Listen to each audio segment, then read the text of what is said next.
Great. Well, thanks for having me on to for a few minutes to share this funding opportunity with you all. Some of you may already be familiar with it. I know we've talked to some folks at the Utah Food Bank, but we just released an RFP, and I'm actually going to put the link to all of the information here in the chat so you guys can look at it. But we received funding, so we, meaning that the state health department, received funding this fall from USDA for it's called the Local Food Purchase Assistance Program. And this funding is new. It's part of the American Rescue Plan Act that was allocated to every state. So it's non-competitive. We just needed to apply for it. And this is basically to purchase local food products from socially disadvantaged farmers across the state and distribute those to underserved communities across the state. So that's kind of the main part of the program. And we were allocated $2.2 million over a 2-year period. So our way of getting those funds out into the community is through a competitive RFP process, which the link is in the chat to that on our website, along with some additional information. But essentially, just a quick overview of the RFP. They are due January 30th at 5 p.m. The project period will run April 1st, 2023 through December 31st, 2025. So that's the length of the project period, and we are allocating grants between $150,000 for that time period up to $1 million. The main components of the grant, there's really no restrictions on who can apply. It can be local government agencies, nonprofits, for-profits, academic institutions. It's just that you need to be able to coordinate the procurement, transportation, storage, and then distribution of local food products. And that includes produce, also meat, dairy, grains that are produced either in the state of Utah or less than 400 miles away from the site of distribution. So all of those definitions are in the RFP. And then we are primarily, we're requiring grantees to purchase at least 75% of their food products from socially disadvantaged farmers. And that definition is long, and it's also on the RFP. So we're also allowing 25% to be purchased from other local farmers that don't fit that disadvantaged eligibility criteria, but we're aiming for mostly supporting those folks.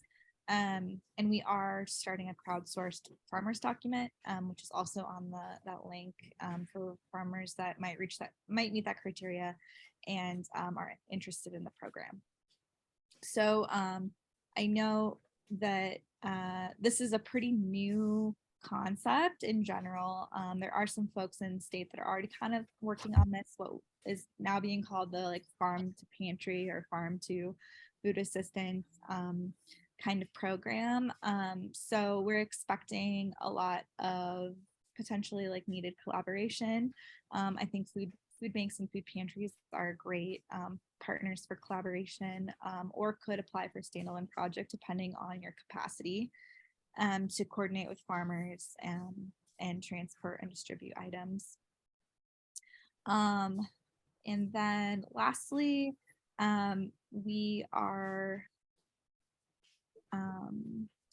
we're going to be hosting a couple of informational office hour sessions. The dates of the first one is actually tomorrow morning at 11, but the dates are also on the website. So with the links to those, if there's questions around the RFP. But I'm also happy to answer some questions right now if folks have any. I know that was a lot of information. I do have a couple questions. First one is mileage allowed as an expense for transportation, for things to be transported from one place to another?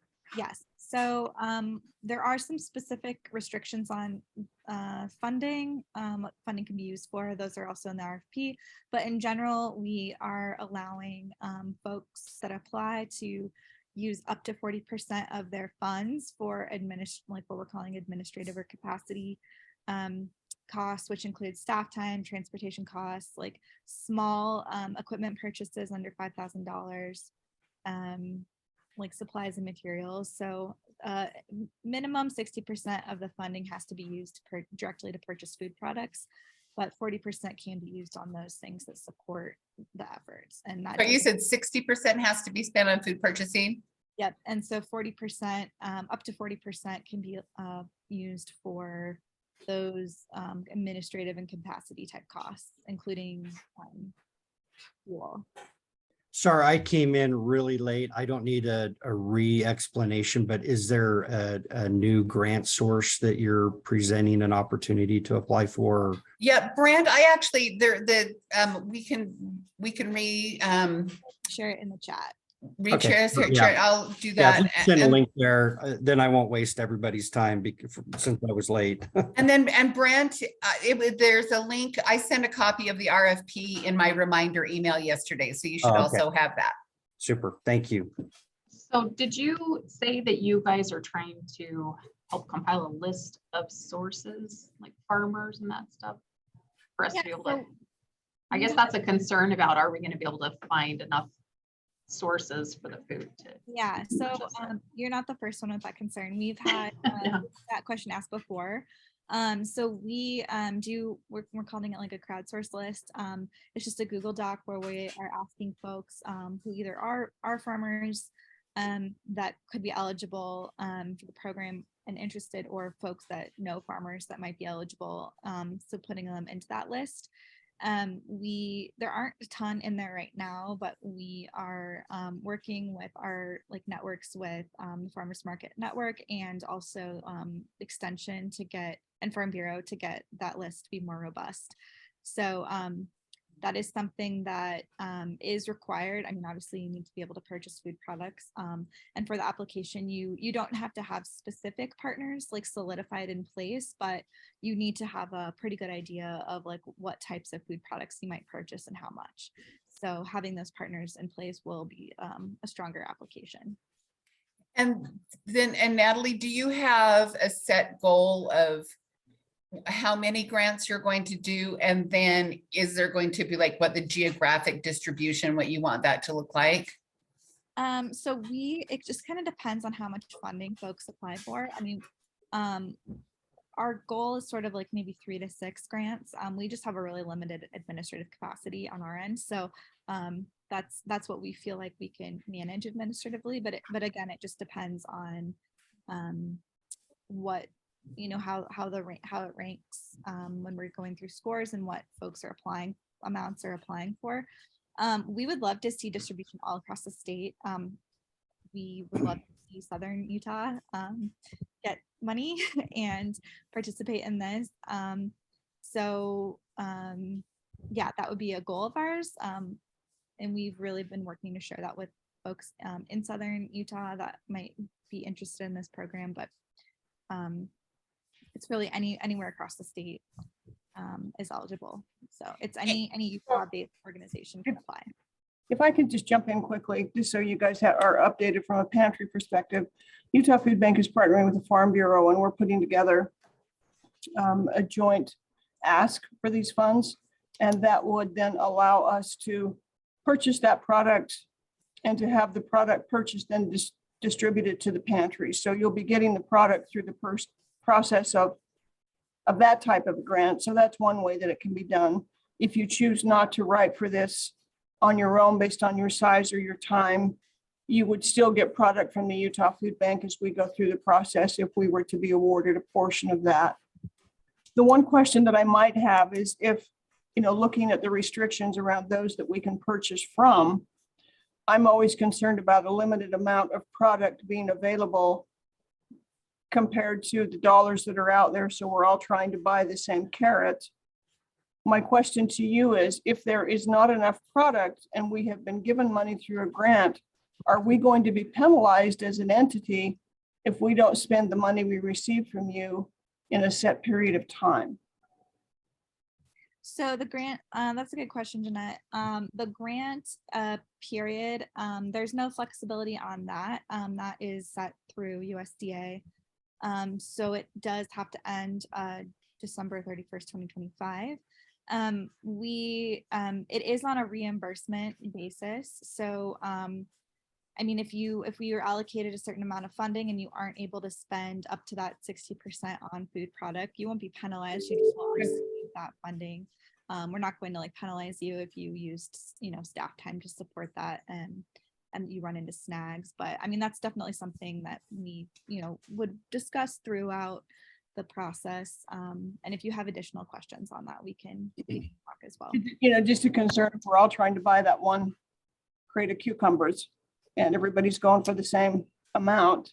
And if it's a year that, say for drought or whatever reasons that productivity is not as high, I think we all need to go into this recognizing the variables that we all can't control that will be part of the success of this. And so I think we just need to have that in mind as we go into the preparation for what it is we are committed to be able to do.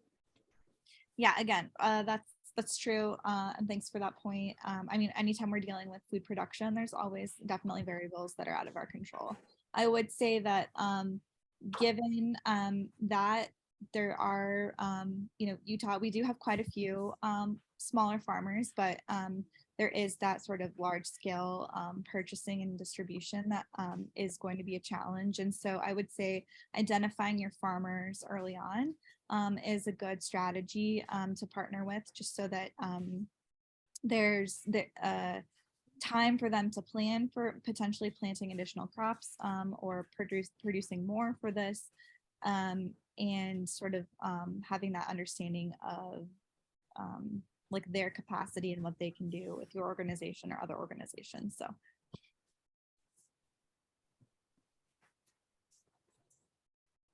Any other questions? I'm free to, if you have a question, you feel free to email me. I can put my email here in the chat. My contact's also on the RFP information. Like I said, we are hosting our first office hours tomorrow morning at 11, and that information is on the link to the RFP. So if you do have questions or you're hoping to just chat with other folks that are also interested in this, that's a good time to do it. So just some clarification, there is how much million? 2.2 million. 2.2 million.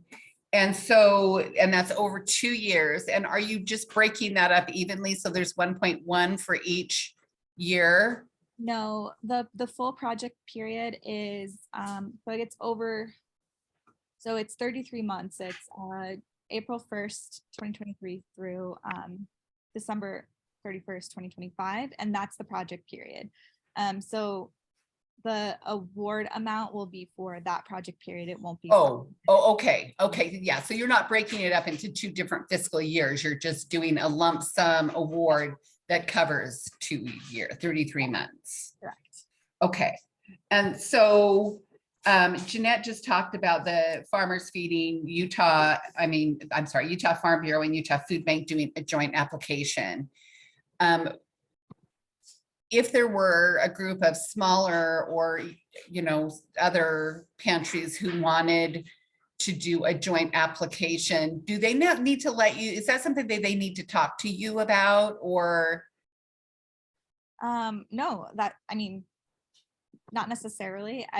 Collaboration's super encouraged. So if there's multiple smaller entities that want to come together, it would just need to identify one lead organization and that lead organization would submit the application under their name, but then they would identify the partners they're working with.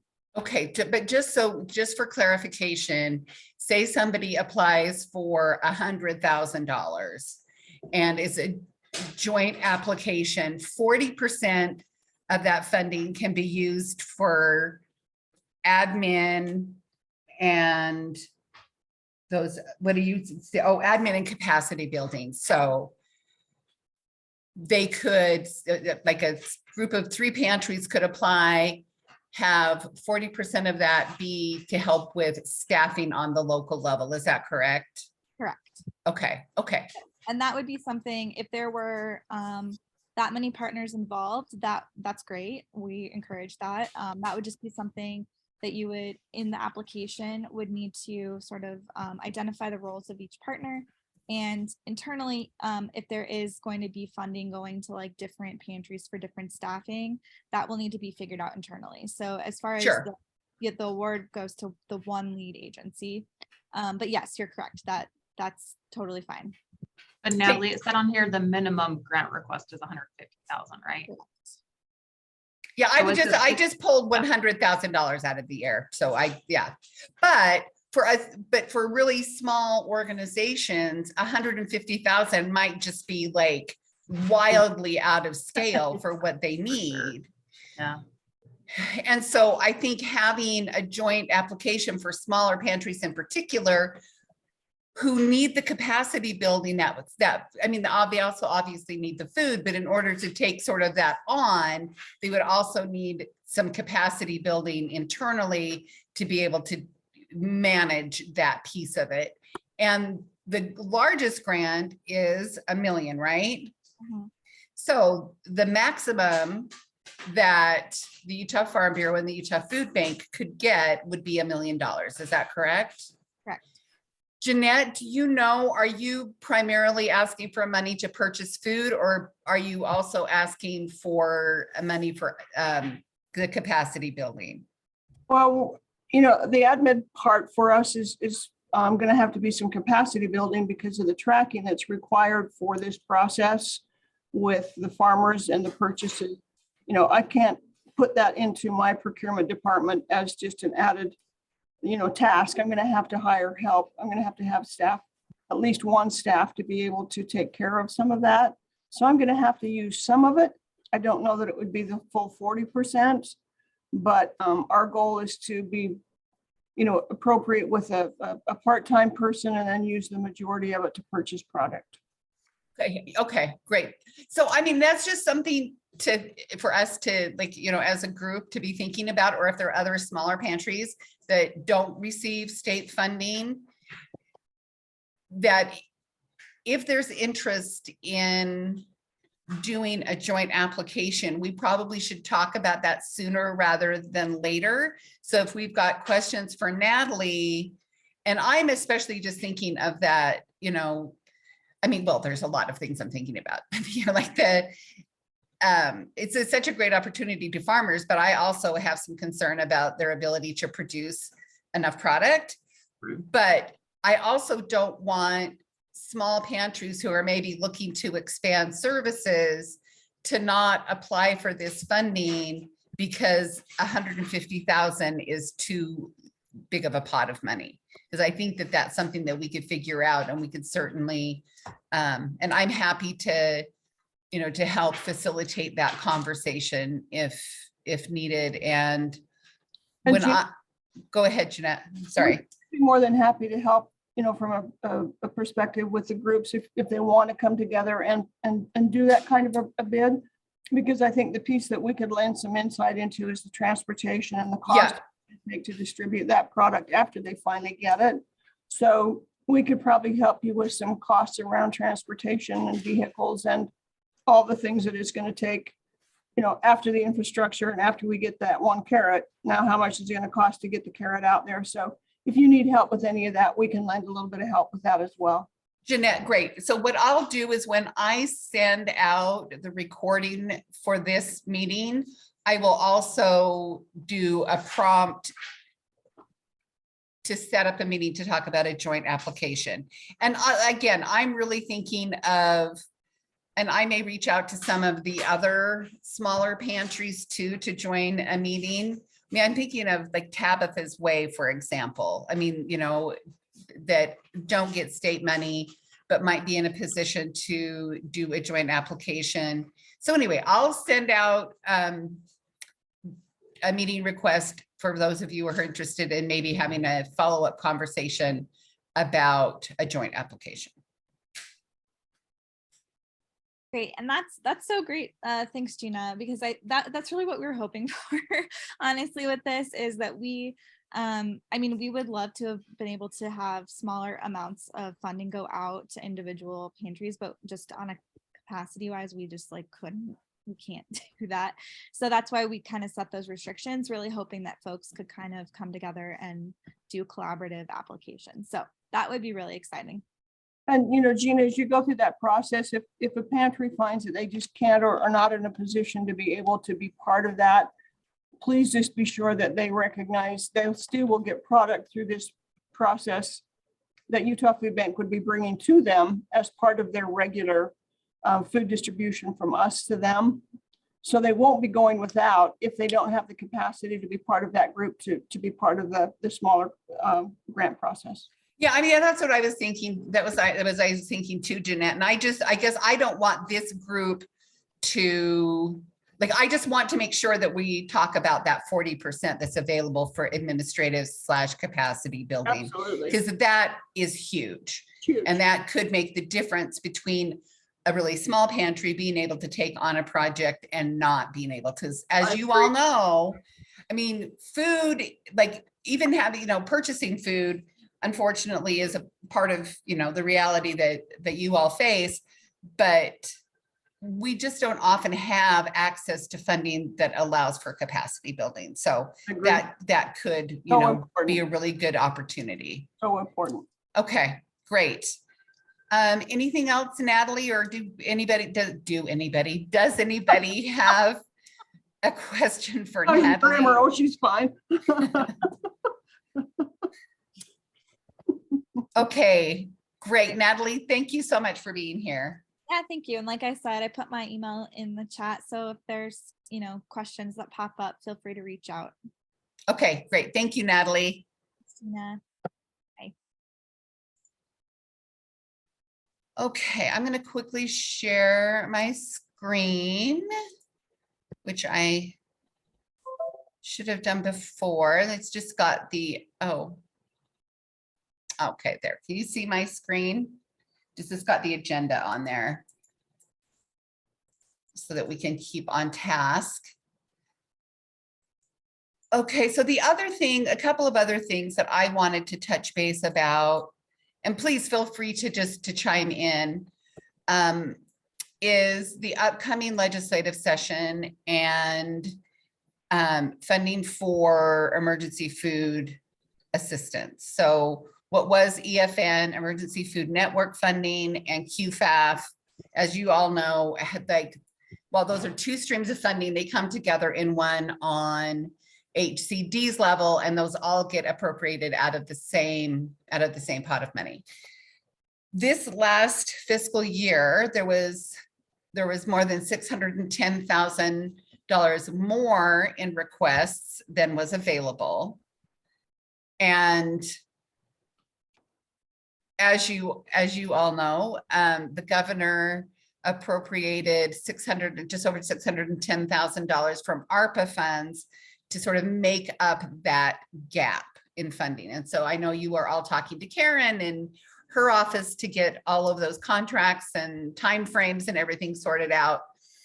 But part of what our strategy and what we've been working on is I met with Senator Escamilla, I believe it was in September or in August, to start talking to her about this next year's legislative session and what her intention is to ask for money. So my initial conversation with her was that, yes, she did intend to ask for an appropriation, but she didn't know the amount yet. And shortly after that, I talked to Kevin Burt, who is the legislative liaison for the Department of Workforce Services. And he told me that the governor was planning on putting something in his budget. So that budget came out on Friday, and the governor is requesting $800,000 in ongoing funding for pantries. So that would be an appropriation that would go to what now is known as EFN, because the other funding, QFAF, is a formula that money just automatically gets put into an account and varies from year to year depending on. It's tax-based. It's not coming from general funds. Right. Correct, right. It's, yeah, so the $800,000 would go into EFN. Karen, do you know off the top, is EFN is what, 297,000 or is it just over 300? It's been in that 290 range, and I'm Yeah. not sure exactly. It's varied slightly over the years. But we're somewhere around that 290 range. Yeah, that's I'd have to okay. check to get No, exact that's, no, amounts. that's okay. So that $800,000 would go into that and it would be A huge then increase. a huge increase, 800,000. I mean, and part of the reason that we have not been able to, I think, build the case for how important EFN is, there's a couple of things. One, it always lands on the chopping block, the fiscal analyst for that, for social services, except for last year. Last year, it didn't go on the cut list, but previous years, the fiscal analyst has just put it on the list for both QFAF and EFN to zero it out because pantries will not feel the impact of that money going away because they get support from their community. Well, we all know that that's not true.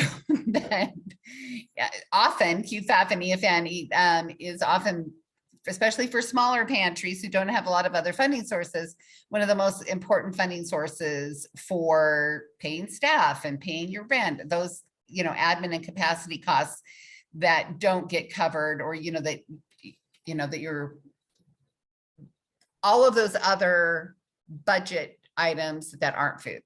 So I am interested in knowing who might be interested in, and again, I can follow up on this when I send out the follow-up to this, but having a strong group of folks who are willing to go to the legislature and talk about why this money is so important and why we need an additional $800,000. Right now, there are 24 entities that are funded through EFA, the Utah Food Bank being the largest entity. And I believe you guys get like the most money from that fund. And there are some smaller pantries too. So, I mean, there's a really good cross section, but there are over 200 pantries operating in the state and only 24 entities are getting funding. Of course, Utah Food Bank is serving all of those folks. And a lot of you work collaboratively with those, the folks who don't get funding, but Utahns Against Hunger would like to see some additional pantries funded. And so we're interested in hearing from you, whether that is, one-on-one conversations with your state legislators, or whether or not that is putting together an ad hoc little coalition to strategize about how to talk to legislators. I mean, last year, this got scuttled, the $500,000 that had been prioritized by social services got scuttled literally in the last 72 hours because there was a legislator who just was opposed to giving the money to this, for pantries. And had we known that, we would have spent some time educating him, but it came up in the last 72 hours of the session and caught us off guard, caught Senator Escamilla off guard. And so I want to go into this session prepared to address some of those concerns that senator had about this funding and be able to educate him so that he understands, one, that you all operate independently from the Utah Food Bank, because what we hear from legislators is they think that you all are affiliates of the Utah Food Bank and that they not only give you food, but give you funding on a regular basis for operations. And so I think we need to spend some time this session talking to not only members of the Social Services Appropriations Committee, but also Executive Appropriations, so that they understand that for the most part, y'all are standalone, unaffiliated as like members of the Utah Food Bank, that is a different funding relationship than that they have in their heads. So love your thoughts on that. Gina, I'll be more than happy to help you with any explanation that you think we could put in place. Let me know what I can do. Oh, I will. Yes, thank you. I think that's a great idea, Gina. And I'm happy to help however as well. If there's meetings set up or if there's people we need to target. Okay, and again, I will put this information in my follow-up email. Gina, this is Gee- Brent. I'm more than happy to assist as well. Great. Yeah, Gina, the same with Open Doors. We'll be more than glad to participate to help you convey that message. Great. And a lot of leadership is mostly up in Davis County. So Deneen, I know that you aren't in Davis, but you're still up in that neck of the woods. So, I think leaning on folks who have relationships with leadership is going to be important because they will fund it if it is important enough to them. We have found Also- that out. They found that out over the years. Gina, I'm the co-chair for legislative affairs this year for the Davis Chamber. And if you would like, I can try and get you to come in and speak because a lot of the elected officials, like we had Jerry Stevenson there last week.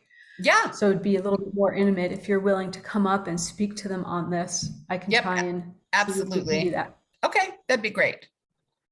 Okay. So, and then I'm also, Utahns Against Hunger is meeting with Senator Escamilla tomorrow to get a sense of what she's thinking now about her ask, because I mean, the way that, so the governor proposes his budget and then the legislature has their budget and they have to come to agreement. I mean, in a lot of ways, some people think that the governor's budget is dead on arrival.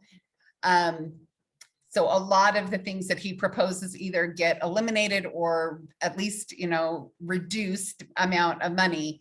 So I think that, and it's a great accomplishment that it got in the governor's budget and the Department of Workforce Services saw this as enough of a priority to get it in the governor's budget. But we still have a lot of work to do through the appropriations process and making sure that those legislators understand the work that you're doing in their communities and for their constituents. So it's probably not going to happen before the end of the year, but it would be nice to pull a meeting together and start talking about a strategy going into the session so that we can secure that funding for the work that you all are doing. Anything else? I see Rebecca put in the chat. Okay. Great. Okay, anything before we move on? Anything about funding, et cetera, before we move on? Okay, perfect. So the other thing that I want to talk about, I sent out a survey to talk about what y'all's priorities are for this upcoming year and what kind of training and what kind of meetings you guys all want to have for these meetings. I really want, obviously, this meeting to be useful for you. I don't want it to just be a meeting to have a meeting so that I can tick that off my work plan, even though it started in July and I thought it started in September. Anyway, I sent out this survey and I sent it so 24 agencies who get funding from EFN or from EFA, and I had 5 responses. So that makes it difficult for me, who doesn't run a pantry, to really understand what y'all's needs are. So I would like to talk about that. Caitlin had sent out a reminder yesterday, and she sent me an email a couple of weeks ago talking about what the feedback that she's heard about this association meeting and training and ideas that you guys are interested in doing. So I want to Gina, have could that. I just, Gina, could I just interject here for just a Please, second? yes, yep. And just underscore, so first of all, Caitlin would be here, but she's unable to attend today. And she really does, but just the State Community Services Office is just looking to be the best partners that we can be, but also to help you all be the strongest agencies that you can be and to help build capacity. So Caitlin's been very diligent about collecting topics, things that you were interested, what you shared, what she's observed during monitoring, and sharing that with Gina. And it's part of the vision from State Community Services Office, right? Is that we have this resource for promoting best practices for where the agencies can get regular support and training, but it is as vibrant and lively and useful as you all bring that to it, to the process. So we definitely need hope for and encourage, strongly encourage participation in this. And we just see it, strategically, it's a great avenue to strengthen any areas where you think in your own agency that there might be some areas. For example, diversification of funding and leading out the meeting with the new opportunity that's coming around. It's fantastic because we got to share, we got to know what's going on, we got to see what fits with agencies, what are some strategies if it does fit, and maybe multiple come together, or Utah Food Bank does an umbrella, does this and brings product to the agencies, whatever that looks like. But these are really good and healthy conversations to have, plus it spreads awareness of what the opportunities are that are out there. So I've just taken for a minute, but I just want you to let you know that in case you were missing it, participation in the association and the provision of any of the support and teaching technical assistance, it's all wonderful and strongly endorsed by the State Community Services Office. Great, thank you, Karen. So anyway, I'd like to, you hear your thoughts on what your needs are and what you'd like to get out of these meetings that will only be quarterly. There are, well, now there will be only 3 meetings after this, but so how do you want to spend that time together?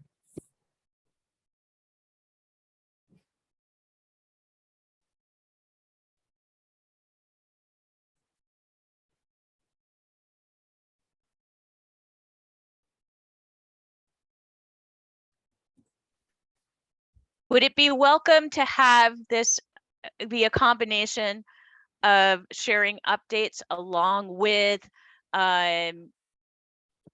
sharing a best practice, incorporating a type of training into the meetings? I think that'd be a great idea. So for those of you who are here, I mean, I am sharing on my screen. So of the 5 people who responded, their first priority is dealing with burnout and a high turnover with case managers and pantry staff, finding more staff with little resources. For this group of folks, is that a priority for you, or are there other things on the survey that are more of a priority? Gina, I just filled it out prior to this meeting and submitted it. And that was exactly our number 1. It's just we're getting inundated with more and more people.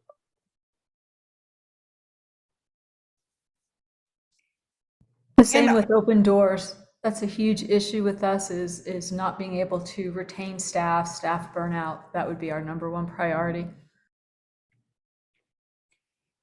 And so are you interested? So in terms of looking forward and planning around a conversation or training with staff retention and volunteer retention, is for staff retention, is that a matter of like paying them enough? So having a training in addition to, I don't, staff retention and volunteer retention, raising money to pay folks more.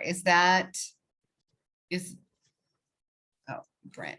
I think it's tough, Gina, because it's like, unfortunately, we can't take a cookie cutter approach because we're all Right. different sizes and we're all different areas and different circumstance. So, sometimes I think we have to kind of peel the onion back and find the root cause of the challenge, and usually staff turnover is based on them finding a better paying job. So do we look at trying to find a way to talk about additional fundraising or ways that we're able to increase salaries to retain these folks? Money isn't the only reason, but it's a good starting point. It's a commonality. Would it help to have something as specific as that to start? I mean, I think it's certain, I think those, Jeanette, yes, those are very good points. And I think that if you're right, what is the core cause of volunteers and staff burnout? And I think it's a variety of things. It's hard work, talking to people every day, or even, a couple of times a week, who are struggling to put food on the table is an emotionally draining job. And, you probably can't really pay enough for folks to do that work because it is taxing. So yeah, I think where we start that conversation, I would, put back on the folks who are here and learn from each other. And two, are there strategies that as a group that we can work on together to make it better for agencies in any of these things, whether that's, grant writing, whether that is, food sharing, all of those things. I think it depends on what your needs are and how you see this group being able to help you. Janine, this is Candace from Central Utah, and well, like you didn't mean, but we would love that, something to bounce off ideas with other pantries, because we are trying to restructure our pantry now to work a little better. I'm sure everybody is, but we would like to bounce ideas off of how everyone else is doing it and what's working good for others, and that would be helpful for us, and I would appreciate training, so that'd be fun.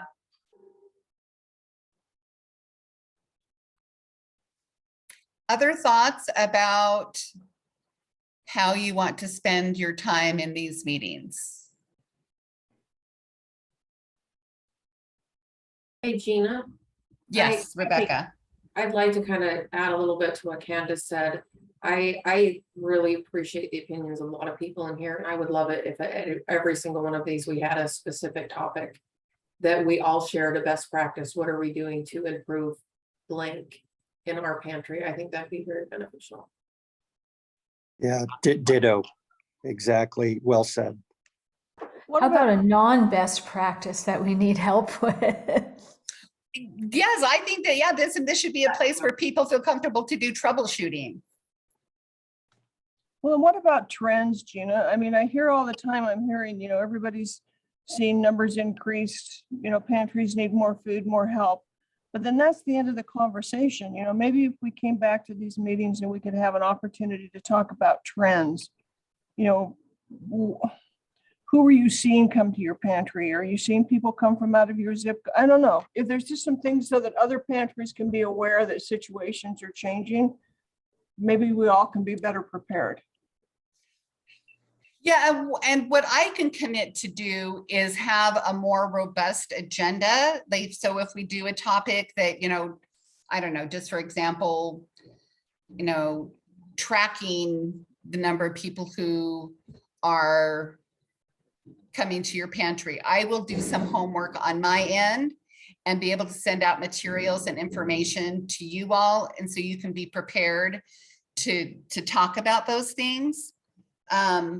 And again, I met with Karen and Caitlin yesterday, about, you know, just sort of this next year and the upcoming meetings is, and I really want these to be, you know, useful and a resource for you. So when I reach out to you with questions and requesting feedback, I would really appreciate your support, because you all are the experts and you all are who is doing the work. I'm just facilitating this conversation and these meetings. So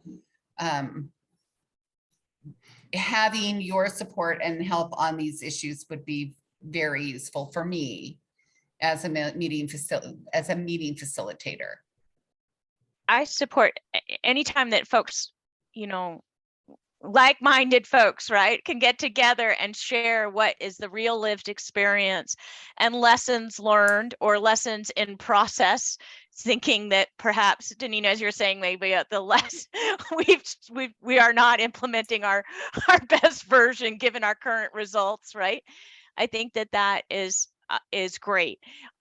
One thing that has been a conversation with my community action agencies, and another hat I wear, which is with CSBG.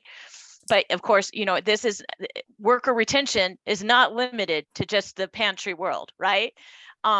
We're seeing it across the spectrum. Is you got to look to see what you're paying and start moving beyond what's comparable, because comparable might mean that you're still keeping people hostage in poverty, right? But what the larger challenge, and I understand this as a funder, is that you're looking at the more you're paying staff, the less you have available for other things. It's a complete balancing act. And I respect that. And then maybe what are other strategies that could be employed to expand that pie and get to where you see that you need to be to retain. And then here, like if anybody's had, I mean, just because it's been brought up, I think it'd be fantastic if somebody's come across something that's like really helped. I know that some of my community action agencies were doing amazing things in terms of recognizing staff and going out of the way, not necessarily in an expensive way, but doing what they could to connect the impact of their work, right? Which was many, many hours, incredible circumstances of work as a reward, as a fulfillment, as meeting a why of why the person's showing up, right? To try and keep them more tightly rooted to the position and gathering feedback regularly of how they can improve and improve operations, improve experience for the staff, and just having that direct feedback. So this I offer from my own little perspective, right? Which is not right there in the trenches, but as a takeaway of what I've learned from my partners.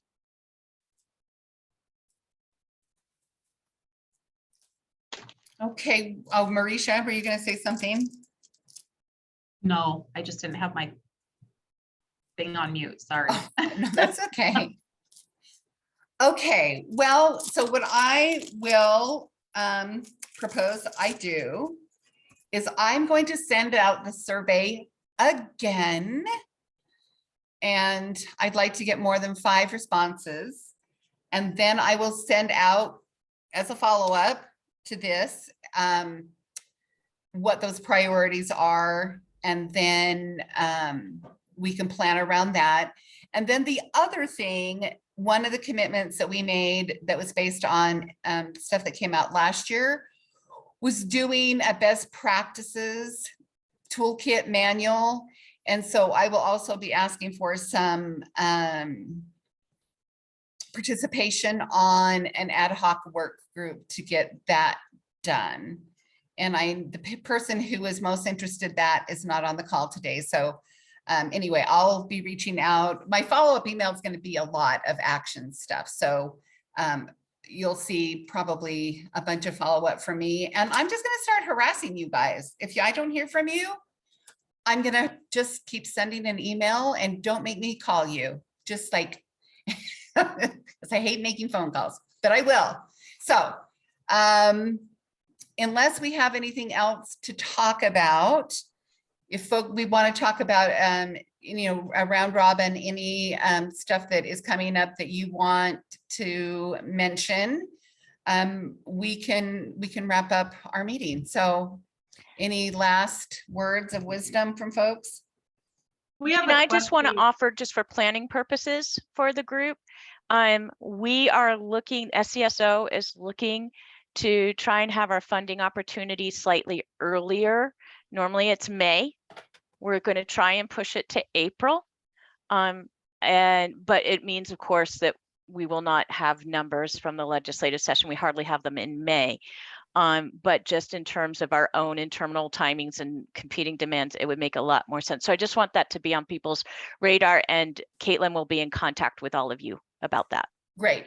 And then Candace, did you have something? Sorry, yeah, we actually had a question for the other pantries. We were wondering, I don't know if this is a great spot to say it, but since you're here, we were wondering how many of the pantries are walk through that the clients can come through and walk. You pick pantries, and how many just hand out boxes? We were wondering about that. DCS is client choice again. We did pre-pack boxes during the pandemic, but switched back last year, so. Open Doors is still doing boxes. We actually did a survey with our clientele, and they felt it was quicker for them to just pull up in their cars and be handed boxes than go through client choice. That's why they liked it. So we still run a drive-through operation simply because we don't have parking for customers right now.